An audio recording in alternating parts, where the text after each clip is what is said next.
have with me live now Canada's ambassador to the U.S., Hillman, who is leading the charge, you could say, for Canada in trying to negotiate an escape from these tariffs, among a whole host of other things. I'll have some questions for you about Danielle Smith in the Alberta position in a moment. But I did want to start off because I think Canadians are genuinely worried about the prospect of these tariffs. On your feeling, a few days out from inauguration, of whether or not they are coming. Do you know one way or the other? We don't know. We don't know. I wish I could say we did. I wish I could say that all the efforts that we and premiers and our businesses have all put into this has left us with an assurance. We've done some really great things on the border, which is what the incoming administration asked of us. And they've given us very good feedback on that. And I know that that plan has been presented to the president. But we have not received an assurance. So we're going to have to wait and see. There's a lot of talk in Washington. It's a place full of talk about what this could be, how it could be formulated, whether it is 25% tariffs across the border or something else. And you know what I would say to Canadians? We just need to try and not jump the gun, not get over our skis, as they say. Let's see what happens. Let's respond in a unified and firm way, not escalate, but be strong. We may not have received an assurance, but I would imagine you've had dozens, if not more, Yes. conversations with people who are in and around Donald Trump and even, tangentially sort of exposed to his Yes. thinking on this. Is this, in your view, now a number of weeks later, about the border, or is it about his desire to raise revenue or something like that? Like, do you know why he wants to do this?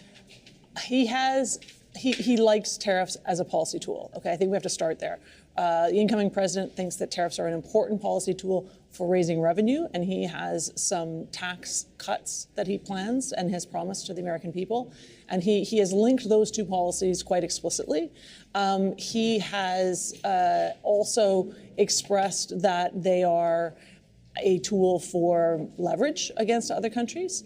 And he feels that they also serve to deal with what he sees as sometimes inequities between the United States and Canada. He has a very specific view around balance of trade, which is not a view that we share as a country or many other partners do. So it's hard to say exactly what the motivation is. My guess is it's a little bit all of the above. And so Canada's job right now, and we talked about this in the meeting, and this is something we've been doing for months and will continue to do if required after Monday, is to change sort of the risk-benefit calculation for the president, to say that the policy tool that he thinks is going to help him garner revenues is actually going to cost Americans a lot of money. It's actually going to hit to their economy, and kind of go through each one of his potential motivations, but also focus on the border. They said it's about the border. We have taken really strong action on the border. I know that the border measures that we took were discussed among the Republican senators during our meeting with the president. So that is a good thing, and they're quite happy. The border senators have told me, look, this looks good. So, I mean, I'm sure there's still conversations to have, but there's a lot going on. And I think for Canadians, I understand the worry, and it's a very complicated time. It's a difficult time. We just need to take it one step at a time.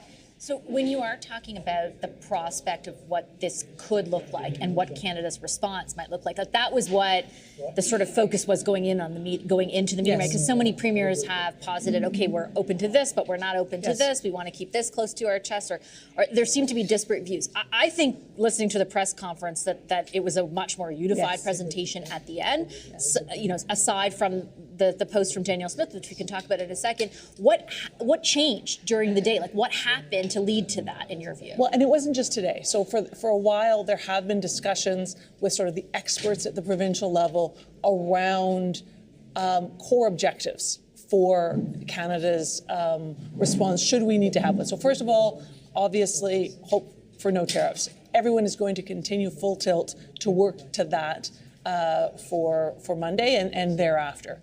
But then we talked about, okay, if we are faced with something, either on Monday or Tuesday or sometime soon, what are kind of the principles that govern? And the principles that govern are Canada needs to respond, and I think that was very much agreed among all of the people at the table. And that we need to make sure that Canadians across the country, that there isn't sort of one region that is more disadvantaged than another. What does that mean? Like, how do you ensure that when you have a province like Alberta, which understandably relies so much on exporting oil. Well, I think that that's a conversation to have with Alberta. But everybody there, including Alberta, when we talked about making sure that this was fair for all Canadians, agreed to that.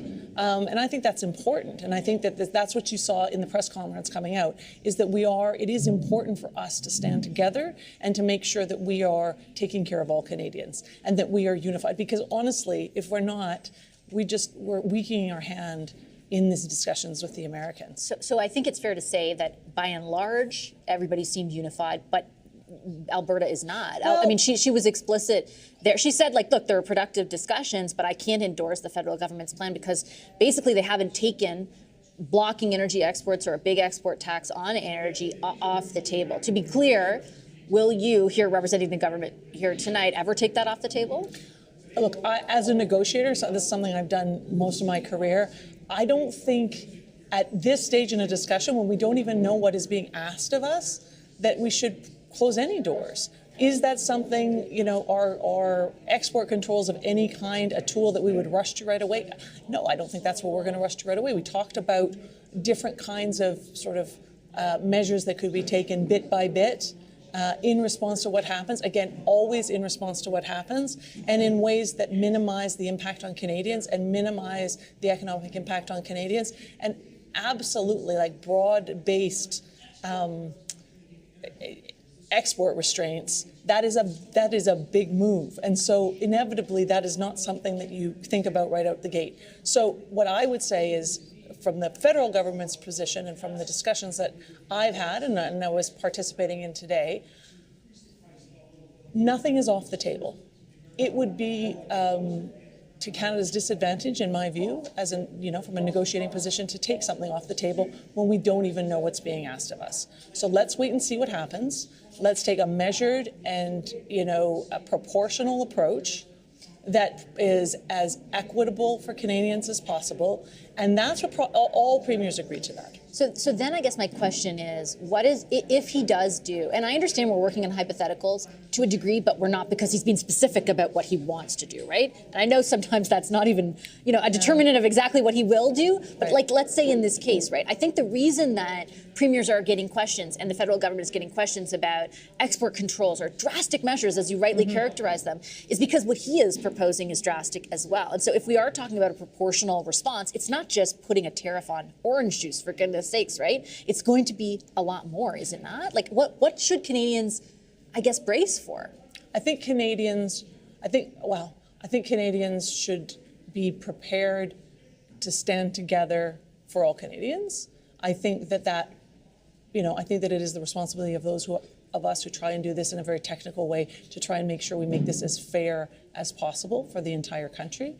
I think that we should be looking at doing what is very strategic, which means creating the most incentive for the United States to change course. When I said sort of rebalance the calculation of risks and advantages to these kinds of moves, that's what we need to do. But that's not a calculation in the abstract. That is a calculation in the concrete when we see what we're faced with. And that's why this sort of speculation, will it be this, will it be that, it can never be this, it must always be that, this is not the time. Well, I don't even think it's ever the time for those kind of abstract declarations. I think we can say that we have those principles, we will apply those principles. Everyone at the meeting today agreed to those principles, and everybody agreed to these first sort of steps that we will want to take once we see what we're facing. If we are facing something, again, I'd just like to point out, maybe we won't. Maybe we won't. You believe there is any chance of that? Really? Because I ask you only against the backdrop of Danielle Smith going to Mar-a-Lago, meeting with Trump, and coming back and saying, get ready for tariffs. In my experience, nobody knows what Donald Trump is going to do until he decides, and those decisions are often made very late. So that would be my answer. But Canadians have to recognize that this is a tool he really likes. So it's not really an answer, but I can't give you an answer, right? I don't want to say absolutely looking good. That's not fair. We need to be ready. We are ready. We have all sorts of allies on our side. We are deploying those allies. We are doing the work that he set out as the work that he wanted to see us do on the border.